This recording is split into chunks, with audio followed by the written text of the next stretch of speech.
वालेकुम and welcome again so naval knights. तो कैसे आप सब लोग, उम्मीद है आप सब लोग खैरियत से होंगे। आज हम स्टार्ट करने वाले हैं सवाल के लास्ट पार्ट को। इस सवाल के लास्ट पार्ट को स्टार्ट करने से पहले जिसने अभी तक मेरा चैनल लाइक सब्सक्राइब नहीं किया तो kindly like subscribe my channel and don't forget to press the bell icon. तो चलिए स्टार्ट करते हैं। कुछ दिन बाद वो लोग जिया की शादी से भी फारिग हो गए थे। शादी नहायत ही धूमधाम से हुई थी। सबने अपने अपने तरीके से फुल एंजॉय किया था, मगर जाने क्यों परिसे को अशर से बैर हो गया था।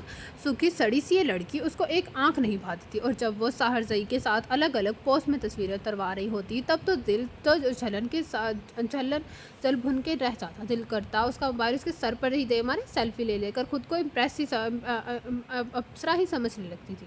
सहरजई ने भी उसको खींच खांच के अपने साथ खूब सेल्फियाँ ली थी। वो मना करती, मगर सहरजई परिसे के एक नहीं सुनता। शादी का हर फंक्शन उन लोगों ने भरपूर अंदाज में एंजॉय किया था। उस शादी में किसी फैमिली ने प्रीति को पसंद भी कर था। वो अपनी पसंदीदगी उबैरा और अकमल खान से जाहिर कर दी थी। उबैरा ने उन लोगों को अपने घर आने की दावत दी थी। आज वही लोग प्रीति के रिश्ते की बात करने आए थे, साथ अपने लड़के को भी लेकर आए थे, जिसका इल्म प्रीति को नहीं था। उसके तो फरिश्ते भी बाखबर थे कि घर पर क्या कार्रवाई चल रही है। वो होटल से शाम के 7 बजे घर आई तो घर में कुछ अनजाने मेहमानों के साथ सारा, साहरजई और अशल को भी मौजूद पाया। आहट पर उबैरा ने रुख मोड़कर देखा तो वो जल्दी से उठी, प्रीसे के पास है, उसके कंधे से हैंडबैग लिया और उसको लिए मेहमानों के पास चली गई। वो जानती थी अगर प्रीसे को पहले से कुछ बताया तो बुरी तरह हाइपर हो जाएगी। शायद इस बार वो रिश्ते वालों के सामने भी ना आए, मगर उबैरा ने कुछ नहीं भी कहे और प्रीति को कोई भी मौका दिए बगैर उसको वहाँ ले आई थी। प्रीति को झंझलाहटते हुए सबको देखा था। ये है हमारी हनी। उबैरा के चेहरे और आंखों में खुशी की रमक थी। माशाल्लाह बहुत प्यारी है, हमें तो ये जिया की शादी में ही बहुत पसंद आ गई। प्रीति को ऐसा महसूस हुआ जैसे किसी ने उसकी समात में बम फोड़ दी। तो उसकी निगाहें बेसाख्ता अपनी साइड वाले सिंगल सोफे पर विराजमान साहरजई की तरफ उठी थी। ब्लैक जीन्स पर पिंक शर्ट में उसकी मुतासर कुन शख्सियत खासी बावकार लगी थी। सर को मामूली सा खम किए वो चाय का कप थामे छोटे छोटे सिप ले रहा था। उसका मतलब उसको अपना मामला खुद ही निपटाना था। तो क्या करता है आपका बेटा जिसके लिए आप लोगों ने मेरी ख्वाहिश जाहिर की है? बड़े तमाद लहजा सामने बैठी उन खवातीन को चौंका गई थी। शुगर मिल कंपनी में सुपरवाइजर मैनेजर, ये शायद लड़के की मांग थी जिनके लहजे में अपने बेटे के लिए फ़ख्र बोल रहा था। और अगर मैं गलत नहीं तो गालिबन यही मोहतरमा आपके बेटे हैं। शाहरुख के बराबर में वो नया चेहरा, यकीनन वो लड़का ही था। सरमई शर्ट पर ब्लू जींस, पतामी रगत, छोटी छोटी सी चाइनीज़ आंखें, मोटा बेभदा सा नाक और बालों को हेयर स्टाइल कंगड़ वाले बालों का एक गुच्छा, जो प्रीसे के ख्याल में अभी चिड़िया में अंडे देने वाला था। वो नया न दुनिया का कोई 8वां अजूबा ही लग रहा था, या किसी मरी की मखलूक जो भूले भटके से ज़मीन पर रह गई थी। हाँ बिल्कुल, ये मेरा इकलौता मेरा चांद सा बेटा है। माँ ने दुलार से अपने बेटे को देखा। ओफ अल्लाह, तो अपनी माँ के जान से इकलौते बेटे साहब आपके ख्याल आते मेरे बारे में? अब के परिचय न रहा है। एक लड़के को ही मुखातिब किया। जी ये बहुत पसंद, आपको पसंद? बस बस बस, परिसे ने तेजी से कहा, थक जाओगे। मैं तुम्हारा एक छोटा सा जुमला बोलने में सांस अटकने लगेगी। देखो कैसे हाँप रहे हो तुम। इन खवातीन को सीधा ये इंसल्ट ही लगी थी। धनी उबैरा ने तंबी नजरों से बेटी को देखा। ये क्या है बेहूदगी है, घर बुलाकर मेहमानों के साथ ऐसे बदसलूकी करते हैं आप लोग? लड़के ने की माँ ने तनकते घर हुई खड़ी हुई थी। उसके साथ जो दूसरी खातून जो लड़के की बहन थी वो भी बिगड़ती हुई सोफे से उठी थी। बहन मैं आपसे नहायत माजरत ख्वाह हूँ, अब प्लीज़ बैठिए। उबैरा और सारा को भी प्रीसे का अंदाज अच्छा तो नहीं मगर फिलहाल मामले को सुलझाना जो बिगड़ता नजर आ रहा था। बात खत्म। आपकी बेटी ने जिस तरह हमारी सल्ट की है, हमारे बेटे की बेइज्जती की है, वो भूलने वाली नहीं है। हमने तो आपसे ये नहीं कहा कि आपकी बेटी इतनी मोटी है, तो आपकी बेटी कौन होती है मेरे बेटे की खामी निकालने वाली? 1 मिनट, चलिए निकले यहाँ से। प्रीसे की खड़ी हो गई और वह दो टक लहजे में साफ कोई से कहा था। शाहरुख और अकमल खान तो अपना सर पकड़ के बैठ गए, क्योंकि वो जानते थे प्रीसे को अब बोलने से दुनिया की कोई ताकत नहीं रोक सकती। सहरजई यूँ हैरान नहीं हुआ था कि वो ये मंजर पहले भी देख चुका था। अलबत्ता अशल पर हैरतों के पहाड़ जरूर टूटे थे। लड़के तन फन करते, नाक हुए चढ़ाते, प्रीसे को जाने क्या क्या बोलते, निकलते चले गए। अकमल खान और शाहरुख ने कांच के टेबल पर रखे नाश्ते की अपनी प्लेट्स तैयार किए, और जैसे उससे ज़्यादा अहम काम तो कोई था ही नहीं, बल्कि उन्होंने सहरजई को भी खाने की पेशकश की और शाहरुख से कहा कि ये सब पुरानी बात से चलता रहता है। माहौल में कुशीदगी छाई हुई थी। ड्राइंग रूम की फिजा में संजीदगी का रास्ता। प्रीसे ने वापस अपनी सीट संभाली थी। मिल गया सुकून, हो गई तसल्ली, करा ली बोले लोगों की बेइज्जती। उबैरा सपाट लहजों में प्रीसे पर बिगड़ी थी। इतना अच्छा लड़का था, हाथ निकल गया। अच्छा, ये अच्छा लड़का था। ये शाहरुख ने दोहराया था। उबैरा ने शाहरुख को घूर के देखा। सहरजई की भी हल्की से मुस्कुराहट लबों पर दर आई थी। तो और नहीं तो क्या, एक जुमला बोलने में ही 5 मिनट लगा दिए। आई लव यू बोलने में तो पूरी रात लगा देगा। बिल्कुल बेसाख्ता, बिला इरादा, बिना सोचे समझे उसकी ज़ुबान से जुमला फिसला था, ना चाहते हुए भी। सायरा बेसाख्ता अंदाज़ में मुस्कुराई। अकबर खान को मुस्नुई सी खांसी लग गई। शाहरुख तो ज़ोर से हँस दिया और उसकी हँसी पर साहर साई और अर्शल भी अपनी हँसी नहीं रोक सके थे। जबकि उन सबकी बानिस्बत दोबारा की आंखों में गुस्सा और नाराज़गी के मिले-जुले तासर थे। परी से हँसती हुई उठी और नाराज़ खफा-खफा सी बैरा के गले हार बनी थी। "अरे मेरी भोली मम्मी, आप भी ना बहुत जल्दी नाराज़ हो जाती है, परे हट जाओ मुझसे।" वो जलकर बोली और वापस अपनी जगह पर आ बैठी। आज जो हुआ था वो सही नहीं था।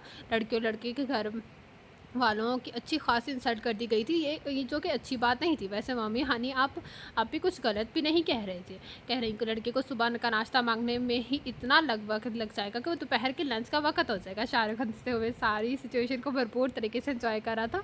बस तुम बहन भाई से सिर्फ बकवास करा लो, उन लोगों से मस्करियाँ बैरा को एक आंख नहीं पा रही थी।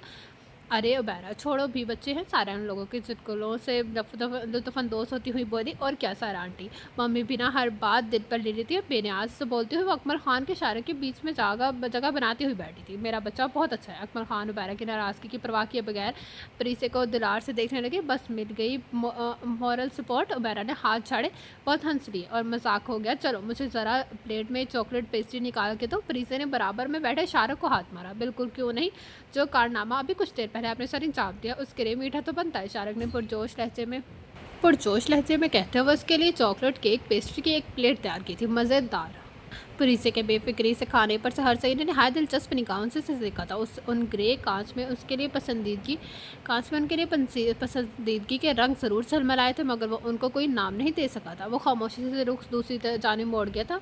उबैरा को किसी के ज़रिए पता चला कि उनके शहर में एक बहुत बड़ा जिम खुला है। उन्होंने प्रीसे को फोर्स करना शुरू कर दिया कि तुम्हें ये ज्वाइन करना चाहिए। प्रीसे काफ़ी संजीदगी से उस पर सोचने लगी थी। उसके दिलो दिमाग में बस यही चल रहा था कि अगर उसको शादी करनी है तो उसको अपना वेट लूज़ करना होगा, भले ही वो एक काबिल और माहिर लेडी है। तालीमी लिहाज से सोशल हवाले से एक नामूर सोशल वर्कर है। आर्ट की फील्ड में भी उसका नाम है। और जब से उसने होटल में मंगनी की अरेंजमेंट की थी, कितनी ही ऑफर्स आ चुकी थी। बाहर ममालिक से बड़े बड़े लोगों की कॉल आ चुकी थी, मगर वो कोई वेडिंग प्लानर थोड़ी थी। वो तो डायरेक्टर ऑफ मैनेजर थी। वहाँ सब तय बस शौकिया थी जिसमें उसका इतना नाम हो जाएगा अंदाज़ा नहीं था। मगर जहाँ बात शादी की आती तो लोग आपकी काबिलियत, आपकी होनहारी, आपकी सीरत नहीं देखते, आपकी फील्ड, आपकी शोहरत को एक तरफ रख देते हैं। देखते हैं तो सिर्फ ये कि लड़की कितनी खूबसूरत है, कितनी नाजुक और साफ शफाफ है कि हाथ लगाओ तो मैली हो जाए। वो फिर जांचते निगाहों से ये जांचने लगती कि लड़की हमारे खूबसूरत और हैंडसम लड़के के साथ खड़ी अच्छी लगेगी या नहीं। वो जब जांच पड़ताल के बाद फैसला करते हो तो रिजेक्ट करने के में लम्हा भी नहीं लगाते। और शायद नहीं तो यकीनन सरसई ने उसके मोटापे की वजह से ही तो उससे शादी के लिए इनकार किया था। बहरहाल नतीजा यही निकलता था कि उस फैसले पर प्रीसे ने बहर इस बात का कर दी कि उसको जिम ज्वाइन करना चाहिए, एक्सरसाइज करनी है, वेट लॉस करना है, अपने अंदर मोटापे की इस खामी को भी दूर करना है। और इसको जिम ज्वाइन कर लेता, हर रोज़ सुबह वॉक करना, तेज से भागना। वो जो मीठा खाने की इस कदर शौकीन थी, जिम ज्वाइन करने की पहली शर्त पर यह रखी गई थी कि खाना पर हद दर्जा कंट्रोल किया जाए। जिम में मुख्तलिफ किस्म की मशीनों से एक्सरसाइज करना। ये सब जब सहरसाई को पता चला तो उसने पहली फुर्सत में उसकी क्लास लेने की ठानी थी। वो इस वक्त उसके पास ही था। प्लीज़ ये क्या तरीका है, तुम क्यों कर रही हो ये सब? वो खासा बिगड़ते हुए ऐसे बोला, क्या कर रही हूँ, वो इसमें गलत भी क्या है? उसका बिगड़ा लहजा प्रीसे की समझ से मिला था। तो इसमें सही भी क्या है? एक्सरसाइज करना अच्छी बात है, गुड हेल्थ, बट यहाँ इस जिम की शराइत कुछ और ही है। सहर ठीक कह रहे हैं हम प्रीसे, इसको एक्सरसाइज नहीं, खुद को अजियत देना, खुद को तकलीफ देने की मुतरादिफ। ऐसा तो लंदन में भी नहीं कि अपने आप एक्सरसाइज करो साथ अपनी भूख भी मार दो। उस तरह कैसे जिएगा इंसान? अशल को तो ये जिम भी फजूल लगा था।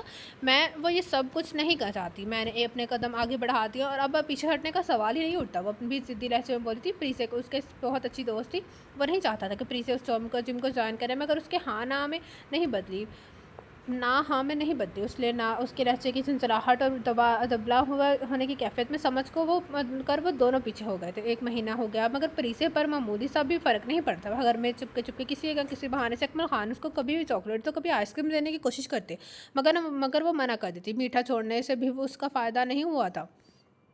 बाहर ठेले वाले के गोलगप्पे, छोले, दही बड़े की चौड़, ठेले वाले का बर्गर, सब कुछ खाना छोड़ देता, मगर उसका वेट वहीं का वहीं था। जिस जिम को में उसकी बहुत अच्छी दोस्त मरियम भी थी। प्रीसे उस तरह उसने हज़ारों रुपए जमा कराए थे। एक दिन वो एक्सरसाइज के दौरान भी बेहोश होकर रह कर गई थी।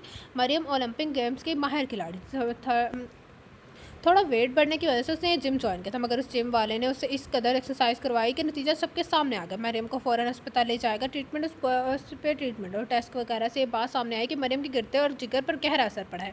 उसकी दुनिया में बड़ा खला आ गया था। वो अब पहली जैसी ज़िंदगी नहीं गुजार सकती थी। ओलंपिक गेम्स की वो खिलाड़ी अब कभी गेम्स में हिस्सा नहीं ले सकती थी। ये बात जब मरियम को पता चली तो बहुत रही, पर इससे मेरे सारे ख्वाब चकनाचूर हो गए। मैंने जो खुद को कामयाबी का शोहरत की बदली और बुलंदियों पर देखती रही थी, खुद को ऊंची चोटियों को बासी समझती थी, सब खाम ख्याल हुआ, सब कुछ मिलामेट हो गया। मेरे सब सपने कांच की तरह रेसा रेसा होकर बिखर गए। जो मेरी रूह मेरे जिस्म को बेबस हुए, मेरे रोम रोम को लहान करके मैं टूट गई हूँ। परिसे मैं हार गई हूँ। मैं एक मरीजा बनकर रह गई हूँ। उसका बिलक बिलक कर रोना, बिलक बिलक कर तड़पना प्रीसे से देखा नहीं जाता। उसका एक एक आंसू प्रीसे के दिल पर गिरा था। जिस अज़ियत और कर्ब से उसके वक्त मरियम भी गुजर रही थी, प्रीसे महसूस करती सकती थी। और यही वजह थी कि मरियम को ऐसी बिगड़ती टूटती बिगड़ती सेहत को देखकर प्रीसे के रवा रवा में गम और गुस्सा इश्ताल नाराज़गी बढ़ती जा रही थी। और उसका बस नहीं चाह रहा था कि जाकर उस जिम को आग ही लगा दे। और उसने अपने गुस्से को कम होने में नहीं दिया था। भड़कता धड़कता वाजबी ठंडा होगा जब वो अपनी दोस्त मरियम को बदला लेगी। प्रीसे मरियम को छोड़कर वापस जिम में जाती, वहाँ जाकर खूब शोर शराबा हंगामा करती, वह वेला मचाती। जिम में रखी कुछ लाइट और कुछ हेवी एक्सरसाइज मशीन चंद पर जोन चला वह दिखेलती वही हुई आगे बढ़ती चली गई थी। उस शोर शराबे हंगामे को सुन के सारे सुनने एक एक करके वहाँ जमा हो गए। इतनी सारी आवाज़ों को सुनकर वहाँ उस जिम को ऑनर नुमान सईद अपनी मैनेजर के साथ आया था। ये सब क्या हो रहा है? नुमान सईद सदमे की कैफे से दो चार अपने जिम को देखने लगा। उन मशीनों को देखा जिसे बड़ी बेदर्दी से ठोकर मारकर दूर फेंका गया था। और फिर जो उन सबके नुकसान की वजह से था, सामने खड़ा था। नुमान सईद ने दशकी नगरगाहों से उसे घूरा था। तुम्हारी हिम्मत भी कैसे हुई मेरे जिम में आकर ऐसी तोड़ फोड़ मचाने की? मैं तुम्हारी मुख्तलिफ खिलाफ पुलिस को कार्रवाई करूँगी। नुमान सईद के लहजे में गुस्से की चिंगारियाँ सर तोड़ कर बोल रही थी। उससे अपने जिम का नुकसान बर्दाश्त नहीं हो रहा था। तुम क्या पुलिस को कार्रवाई करोगे? मैं खुद तुम्हारे बकवास जिम के खिलाफ रिपोर्ट दर्ज कराऊंगी। प्रीसे के लहजे में तल्ख लफ्ज़ों के अंगारे तहक रहे थे। तो स्याह नैन से गोया शरारे फूट रहे थे। अच्छा, और रिपोर्ट दर्ज कराने की वजह क्या बताओगे? उससे गुस्से इश्तियाल उसकी तलखी और दरिश्की किसी खातिर में न लाते हुए नुमान सईद ने इस जाया हंसते हुए तंज भरी निगाहों से उसके ऊपर से नीचे तक देखा। ये वजह क्या कम है कि तुम्हारे इस जिम की वजह से मेरी दोस्त मरियम अस्पताल जहाँ पहुंची है वो एक मरीज़ा बन गई है। गुर्दे और जिगर मुतासर हुए हैं उसके, और डॉक्टर ने उसको सर्जरी का कहा है। ओलंपिक गेम्स में नामशहूर लड़की अब कभी भी गेम्स में हिस्सा नहीं ले सकती। और तुम्हें क्या लगता है पुलिस तुम्हारी इन बातों पर यकीन कर लेगी? लहजा इस कदर पुरसकून था जैसे बात उसकी जिम की नहीं किसी और के जिम की चल रही। पुलिस को यकीन करना पड़ेगा। मैं चीख चीख कर बोलूँगी, यहाँ इस जिम में लोगों की एक्सरसाइज के बहाने बेवकूफ़ बनाया जाता है, उनसे पैसे लूटे जाते हैं। मोहतरमा, लोगों के घर जाकर हमने मिन्नत नहीं की कि आओ हमारे जिम में एक्सरसाइज के लिए, मैं तो खुद आए। और तुम ये कैसे कह सकते हो कि तुम्हारी दोस्त मरियम की यहाँ इस जिम में एक्सरसाइज करने से तबीयत खराब हुई?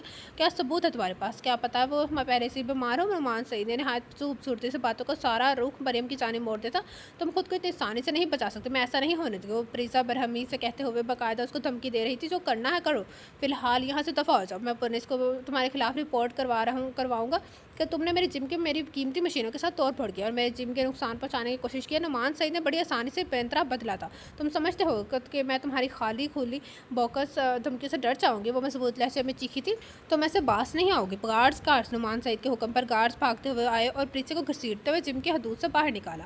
वो चीखती चलाते रही, मगर कोई उसकी मदद को नहीं आया। सब स्टूडेंट उसकी बेइज्जती का तमाशा देखते रहे। आप लोग भी जाएं और अपना काम करें। इस तरह कई लोग मुंह उठाकर आएंगे और हमारे जिम पर उंगलियां उठाएंगे कि मगर उन सब हथकंडों से मुझे कोई फ़र्क नहीं पड़ता। उसके कहने पर सब अपनी एक्सरसाइज में लग गए थे।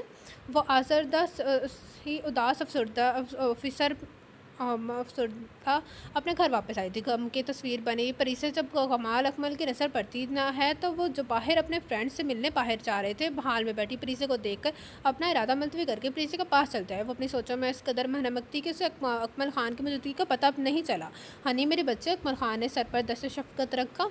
प्रीसे ने नजरें ऊपर उठाई जहाँ ज़माने भर की थकन और हार तहरीर थी। अकमल खान को नहायत शिद्दत से उसका दुख महसूस हुआ। मायूसी इंसान को कमज़ोर बनाते हैं। मैं जानता हूँ कि मेरी हनी कमज़ोर इरादों की मालिक नहीं है। उसका हर बढ़ता हुआ कदम बख्तार जानदार है, दुश्मन को जेर करने की ताकत रखती है। मेरी बच्ची, वो हल्के से उसके बराबर आ बैठे थे।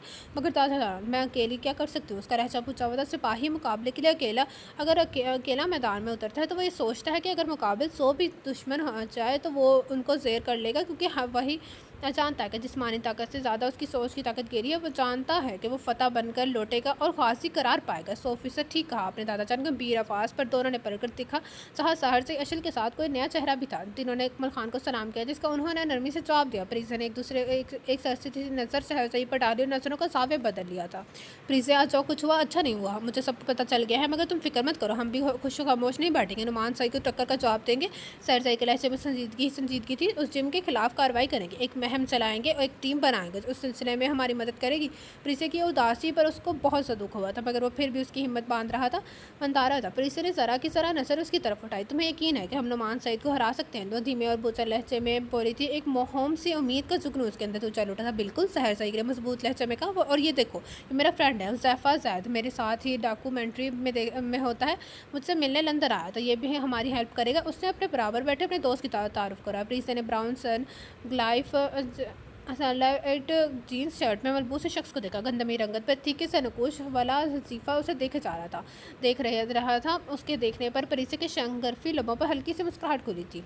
सलाम दुआ के तबादले के बाद वो सब अपने मिशन को डिस्कस करने लगते। अकमल खान परीसे को वापस अपनी जोन में आता देखकर वहाँ से उठ गए थे। दिल में ढेरों सुकून था कि उनकी पोती की उदासी तो ख़त्म हुई। बताओ हुज़ैफ़ा, हमें क्या करना चाहिए? सबसे पहले परीसे ने उसे A to Z सबकी उसकी गोश्त को गुजार कर दिया था। मरीम की तबीयत उस जिम में एक्सरसाइज की वजह से ख़राब हुई, आज वह हॉस्पिटल में बेड पर पड़ी है। हुज़ैफ़ा को खामोशी देख कर सहर सई ने हल्के से पूछा था। नुमान सई का असर सोख उसकी पहुँचती इतनी है कि कोई भी उसके खिलाफ नहीं खड़ा होगा, इसलिए उसके जिम के खिलाफ कोई गवाही नहीं देगा।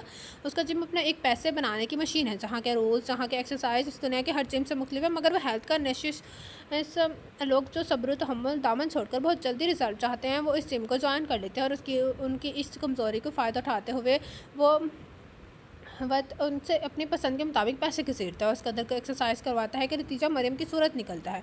लेकिन वह इस कदर चालाक है कि बासी का हर पता अपने हाथ में रखता है। सहर सई के लहजे में गुस्सा हलकोरे ले रहा था, मगर बेबस वो भी था कि बिना सबूत के कुछ नहीं कर सकता, मगर इसका कोई तो हल निकालना ही पड़ेगा। बगौर सुनती अशल ने उस तमाम अरसे में पहली बार ज़ुबान खोली थी। मगर हाँ, क्यों नहीं, इसका हल है ना, हुज़ैफ़ा ने कहा। कहाँ जल्दी बोलो, खासा जज्बातीपन का मुजाहरा करती प्रीज़ा बोली थी। वो ये है कि हमें उसके मुकाबले कोई ऐसा जिम खोलना पड़ेगा कि लोग वहाँ नहीं हमारी तरफ खींचते चले हैं।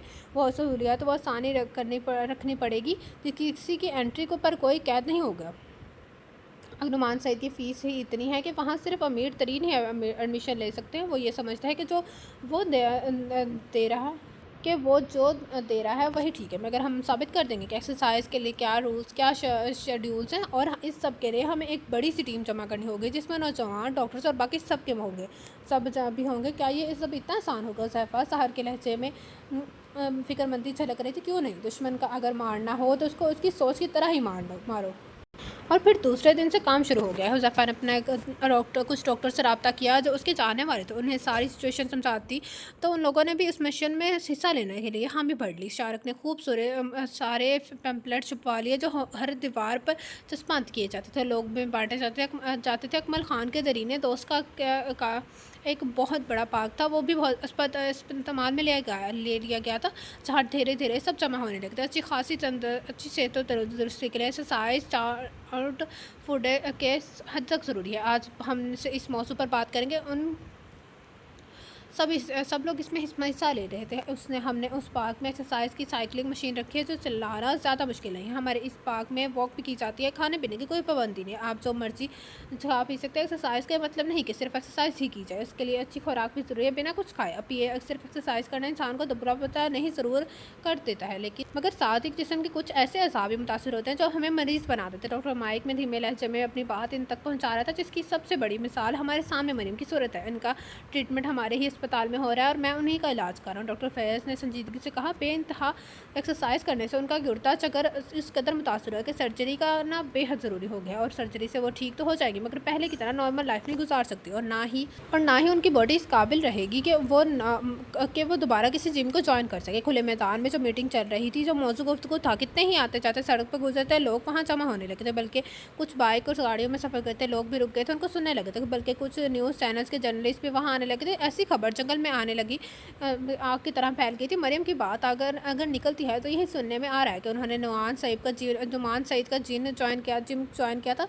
मगर अफवाह ये भी है कि मरियम पहले से एक मरीज़ा थी, बल्कि वो पहले से ही भी अस्पताल में ज़ेर इलाज थी। एक मशहूर चैनल का जर्नलिस्ट अपनी कुर्सी पर खड़ा हुआ था।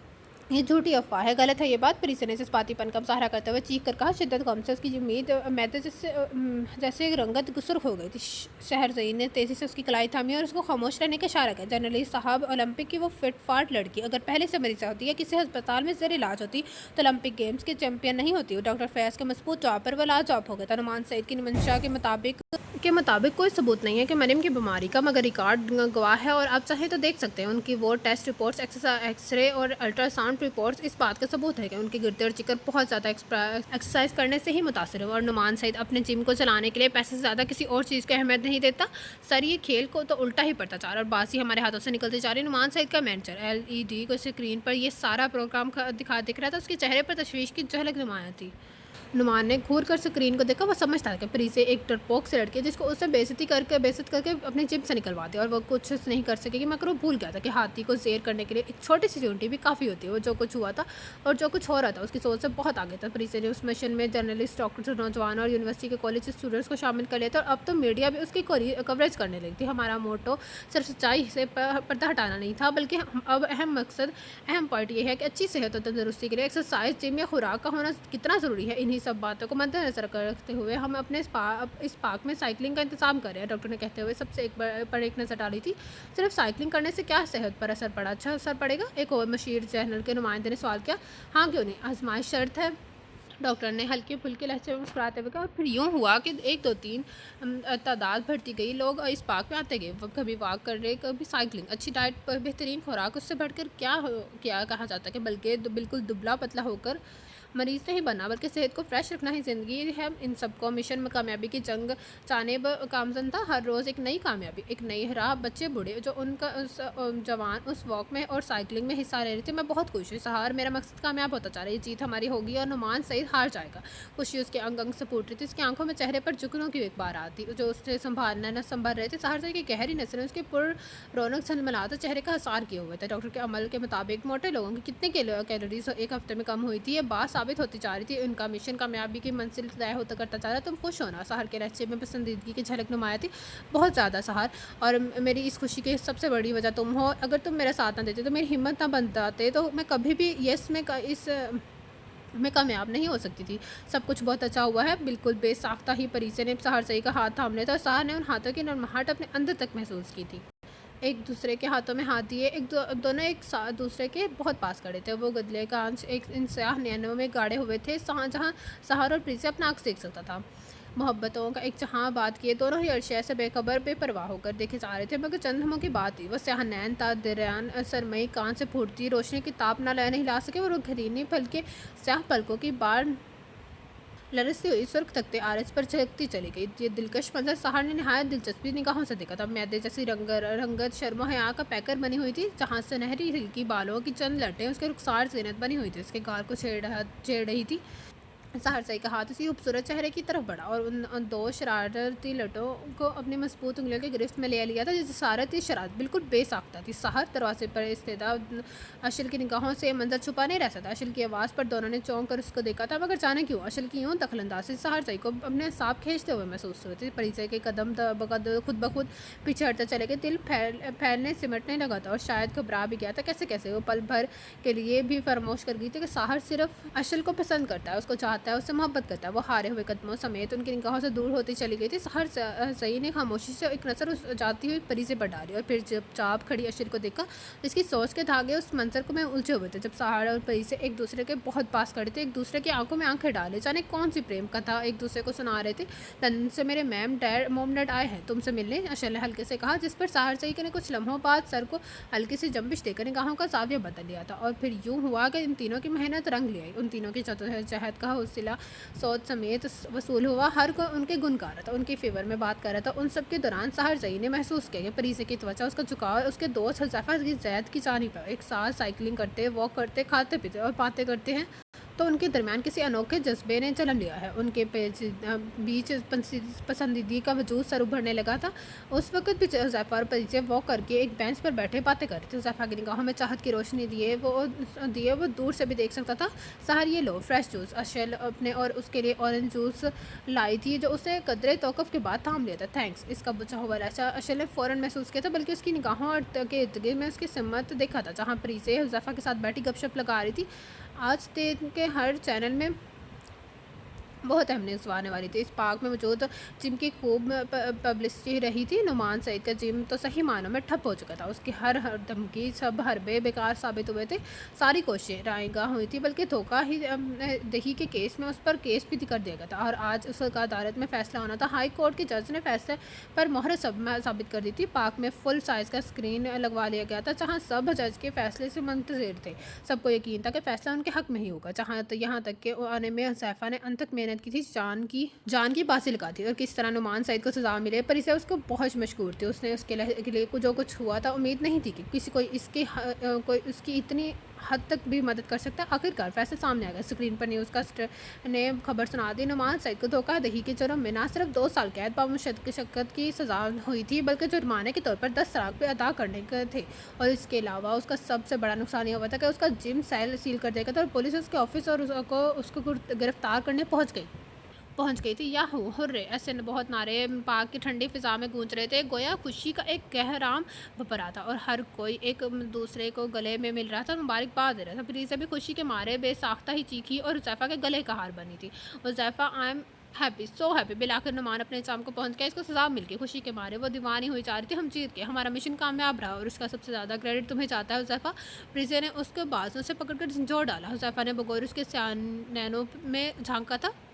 ये वो लड़की है जो उसके दिल में, आंखों में बस गई थी, जिसके वो चाह कर बैठा था। पास के खड़े सहरसई ने उस मंजर को बहुत उदासी से देखा था। उसकी आंखों और चेहरे से झलकती और उदासी अशल की निगाहों से छुपी नहीं रह सकती। Will you marry me? Huzaifa ने बिल्कुल ही अचानक ही जुमला अदा किया था। बोलती चहकती ज़िंदगी की हर खुशी को अपनी आंखों और चेहरे समेटे पर प्रीसे एकदम से खामोश हो गई थी। कितनी ही देर तक वो खुद को में हिम्मत ही नहीं कर पा सके कि कुछ बोल सके और उसका जवाब सुनने के लिए अशल बड़ी बेताबी से मंतज़िर था। जबकि सहरसई तो गोया पूरा वजूद ही समात बना हुआ था। वो भी प्रीसे का जवाब सुनना चाहना चाहता था। प्रीसे, will you marry me? Huzaifa ने हौले से अपना सवाल एक बार फिर से दोहराया था। प्रीसे ने बेख्तियार मुड़कर सहरसई को देखा था। मैं और अशल एक दूसरे को पसंद करते हैं, बल्कि एक दूसरे से प्यार करते हैं।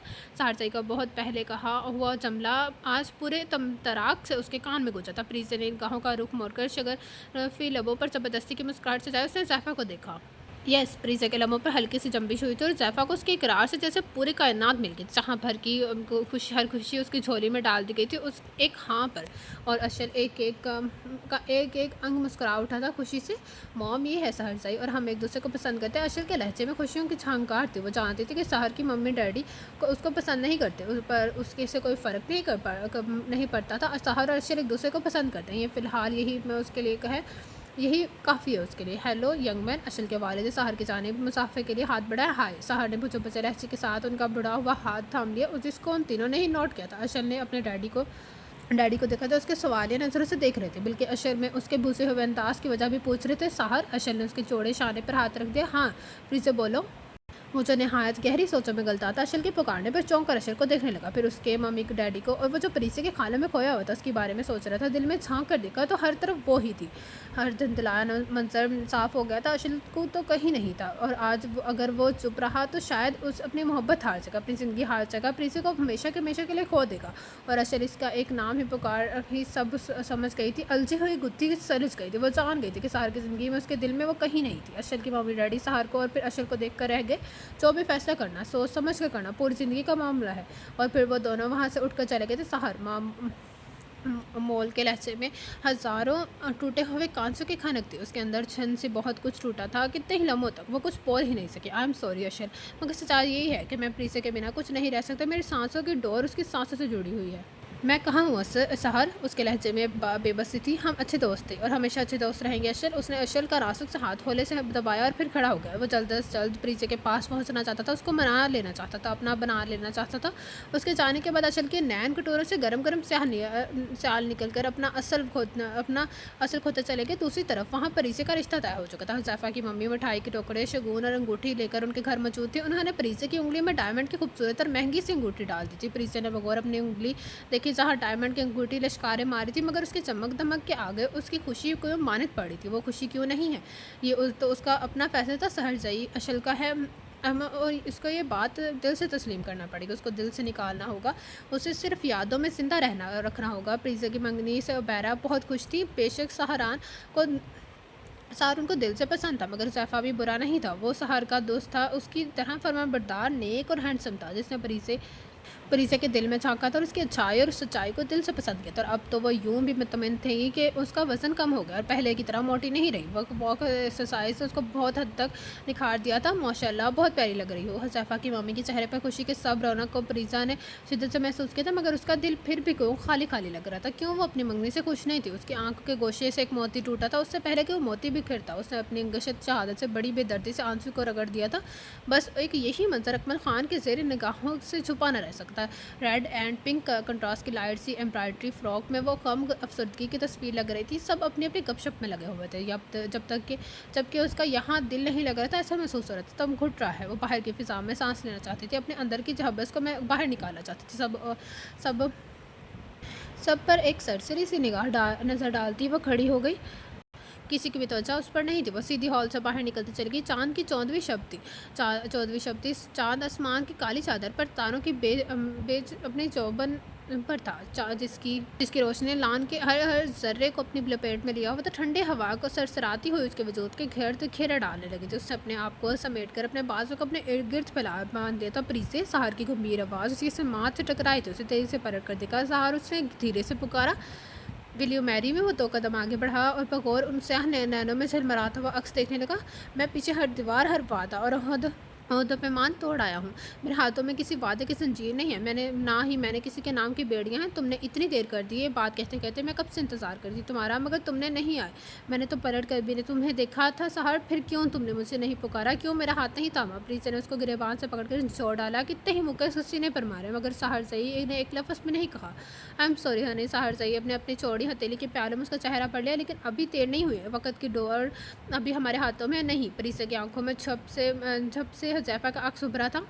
अब बहुत देर हो गई है सहर, मेरे हुज़ैफ़ा से मंगनी हो गई है। उसके नाम की अंगूठी मेरी उंगलियों में कैद है। वो झट से उससे अलग हुई थी, मगर प्रीति नो, मैं एक वादा निभाने के लिए तो किसी से वादा खिलाफ़ी नहीं कर सकती। प्रीति के दिल और दिमाग में दर्द की एक शदीद लहर से उठी थी, मगर उसने नहायत महारत से उस दर्द को अपने अंदर दबा दिया था।